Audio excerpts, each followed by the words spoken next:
இப்போ இந்த கவர்மெண்ட்ல இந்த ஒரு விஷயத்தை சேஞ்ச் பண்ணலாம் அப்படின்னா நீங்க எதை சேஞ்ச் பண்ணுவீங்க? First I'm a die hard DMK fan.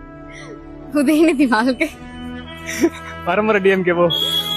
பரம்பரைன்றதை விட எனக்கு நான் ரொம்ப அது டிஎம்கேவோட ஃபேன்ன்றதை தாண்டி அவங்களோட ஆட்சி வந்து ரொம்ப பிடிக்கும்.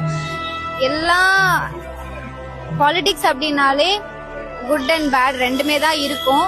ஸோ இப்போ என்ன இருக்குன்னா இப்போ டிஎம்கே அப்படின்னாலே வந்து ரொம்ப பேடான ஒரு 70% வந்து நல்லது இருக்கு, 30% வந்து பேட் இருக்குன்னா அதை தான் வந்து சோஷியல் மீடியாஸ் வந்து போர்ட்ரேட் பண்றாங்க, நிறைய இது பண்றாங்க. ஆனால் அதையுமே தாண்டி டிஎம்கே வந்து நிறைய நிறைய நிறைய விஷயத்துல நிறைய பண்ணிட்டு வராங்க. டிஎம்கே கவர்மெண்டே வந்து one of the best parties in politics தான். ஸோ அது யார் என்ன சொன்னாலும் சட்டை கழிச்சு சண்டை போடுவேன் டிஎம்கே அப்படின்ற மாதிரி தான். 200 rupees credited.